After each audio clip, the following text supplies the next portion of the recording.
Eder. Mech. Pallister. Vittorio Fineschi, ordinario di medicina legale alla Sapienza e consulente dei familiari di Liliana Resinovic insieme a Stefano Del Rico, viene presentato come un luminare della disciplina, autore di consulenze rivelatesi determinanti su omicidi, suicidi e torture. È noto al grande pubblico triestino proprio per il caso Resinovic, ma nella sua attività recente ricadono incarichi di altissimo profilo. Su mandato della Procura di Roma ha eseguito l'autopsia sul corpo di Giulio Regeni. È stato consulente della famiglia Cucchi. A lui si deve la ripartenza delle indagini sulla morte del calciatore Donato Bergamini. È stato inoltre tra i relatori del convegno Osservazioni sulla tortura. Interrogato sul lavoro svolto sul corpo martoriato di Giulio Regeni, premette con fermezza che, da quando eseguì quell'esame quasi 10 anni fa, vige per lui il divieto di entrare nei dettagli, sia per una questione di dignità della persona, visto il trattamento degradante, disumano, torturativo che ha subito, sia per non divulgare notizie su un procedimento penale in corso. Ciò che può raccontare è il momento del riconoscimento del corpo fatto dai genitori. Li accompagnò accanto al figlio e fu colpito dalla compostezza di quella madre e di quel padre, che, seppure lacerati dal dolore, non si sono lasciati andare se non per dire che l'avevano riconosciuto dalla punta del naso, a significare come il corpo era ridotto. Alla domanda se per un medico legale sia raro imbattersi in un caso di tortura, risponde: dipende. Dal punto di vista legislativo, cita di aver seguito i casi Regeni e Cucchi. Se invece allargiamo la definizione di tortura dal punto di vista medico più letterale, allora i casi aumentano. Evoca in particolare quelli intrafamiliari, che sono a loro volta una realtà atroce, e aggiunge di essersi imbattuto nelle modalità torturative della malavita. Magari non sono omicidi, ma sono omicidi preceduti da tortura. Sul caso Cucchi, ricorda che per i periti incaricati dalla Corte d'Assise di Roma, la morte del giovane era stata determinata da denutrizione, carenza di liquidi e cibo.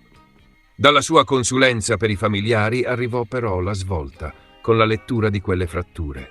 La prima autopsia che si svolse nell'istituto di cui era direttore è per lui l'emblema di come casi analoghi rimangano sommersi, soprattutto tra le morti in carcere. Da qui l'apertura, ribadisce, sul tema del trattamento disumano nelle carceri. Anche il sovraffollamento delle strutture penitenziarie può essere considerato una tortura. Quando la discussione passa a Liliana Resinovic, la posizione è dichiarata senza esitazioni. Alla domanda se, a distanza di anni dalla loro relazione tecnica, lui e Del Rico restino convinti che sia stata uccisa e non si sia suicidata, la risposta è sì, non avremmo messo nero su bianco quelle considerazioni. Al di là della ricostruzione esatta di come sia stata con esattezza afferrata e soffocata, cosa sempre difficile da stabilire se un corpo è in movimento, quel che è certo è che è stata uccisa. E scandisce: una persona non si può suicidare con quel sistema di sacchi e sacchetti. Il suicidio in quel modo è impossibile. Sulla causa di morte afferma: sulla morte per asfissia siamo d'accordo. Il nodo aperto, spiega, è l'epoca della morte. Per lui non è avvenuta il giorno della scomparsa. È impossibile che un corpo possa essere rimasto lì 20 giorni senza un segno di intemperie, di animali e di sporcizia. Ne deriva un dettaglio operativo che considera decisivo. Quei sacchi neri dovevano essere stati tirati fuori dall'armadio poche ore prima. Arriva quindi la valutazione sull'esperimento messo in campo dai consulenti della Procura, guidati da Cristina Cattaneo, che per provare che è possibile che un corpo si possa conservare in quelle condizioni per 3 settimane, hanno mostrato come dei cadaveri conservati per 20 giorni all'obitorio di Milano presentassero analogie con il grado di conservazione di Liliana. La replica è netta. Quei corpi erano in una cella frigo, non all'aperto. Seppure con una temperatura simile, l'ambiente è diverso. Non sono ambienti comparabili e poi ogni corpo degrada in maniera diversa. Non è una prova. Il perimetro che ne risulta è lineare e completo. Curriculum e competenza sul tema della tortura e della medicina legale. Il limite etico-giuridico sui dettagli dell'autopsia Regeni e la scena del riconoscimento dalla punta del naso. L'estensione della nozione medica di tortura ai contesti intrafamiliari e criminali.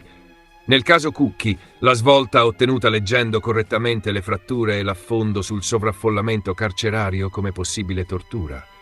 Nel caso Resinovic, i 4 punti cardine: omicidio e non suicidio, asfissia come meccanismo, epoca della morte diversa dal giorno della scomparsa, impossibilità di una permanenza di 20 giorni all'aperto senza tracce e sacchi maneggiati poche ore prima. E infine, la bocciatura dell'esperimento milanese in cella frigo, perché ambienti non comparabili e ogni corpo degrada in maniera diversa. Tutto ciò conduce a una conclusione inequivoca. Liliana è stata uccisa, il dubbio è quando. Ehi, non dimenticare di iscriverti a questo canale.